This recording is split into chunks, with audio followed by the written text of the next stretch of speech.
വല്ലവന്റെ വീട്ടിൽ കയറി പോണ എന്റെ ഭാര്യയെ ഞാൻ അഭിനന്ദിക്കണമായിരുന്നു. അവളുണ്ടല്ലോ, അവളെന്നെ പ്ലാൻ ചെയ്ത് ഒഴിവാക്കിയതാണ്. രേവതിയുടെ ടാലന്റിന് അല്പം കൂടി എഫേർട്ട് ഇട്ട ഇവിടുത്തെ ടോപ്പ് MNCസിൽ പ്ലേസ്മെന്റ് കിട്ടും.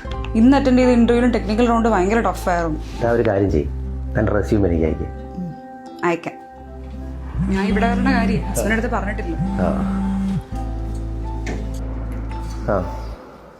സെറ്റാണോ? ഓക്കെ ശരി ശരി. രവു, നമുക്കെന്നാ റൂമിലോട്ട് പോയാലോ? ഹലോ, ഇത് രേവതി മാമിന്റെ നമ്പർ അല്ലേ? അതെ. ഇത് നിങ്ങൾ മെനിഞ്ഞാന്ന് വന്ന ഓയോ റൂമിൽ നിന്നാണേ.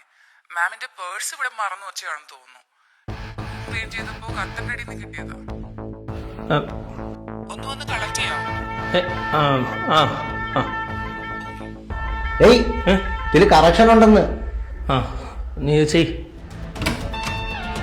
ദേവതി ഓടാ, ദേവതി ഓടാ.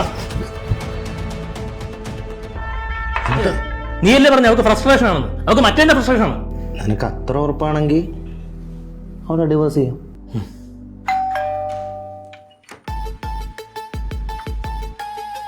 എന്ത് ധൈര്യത്തിലായിരുന്നു നീ ഇവനെ മുന്നോട്ട് വന്ന്? ഇറങ്ങടി. അളേ, നീ ഒന്ന് അടങ്ങ്. എടാ, ഞാൻ വെറുതെ പറഞ്ഞല്ല, എന്റെ തെളിവുണ്ട്.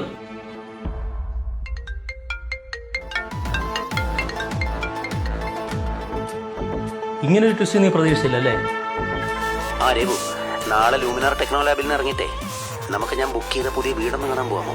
മോളുടെ റൂമിന്റെ ഇന്റീരിയർ സജസ്റ്റ് ചെയ്താൽ താനല്ലേ. ഞങ്ങൾ എന്തായാലും അവിടെ കാണും, നിങ്ങൾ വന്നാൽ മതി. ഹലോ, ഇത് രേവതി മാമിന്റെ നമ്പറാണോ? മാഡം, ഇത് മെനഞ്ഞാന്ന് വന്ന ഓയോ റൂമിൽ നിന്നാണ് വിളിക്കുന്നത്. റൂം ക്ലീൻ ചെയ്യുന്നതിനിടയ്ക്ക് മാഡത്തിന്റെ പേഴ്സ് കട്ടിന്റെ അടിയിൽ നിന്ന് കിട്ടി. എന്താ ചേച്ചി, ഞാൻ പറയാം. ദേവതി ഓടാ, ദേവതി ഓടാ.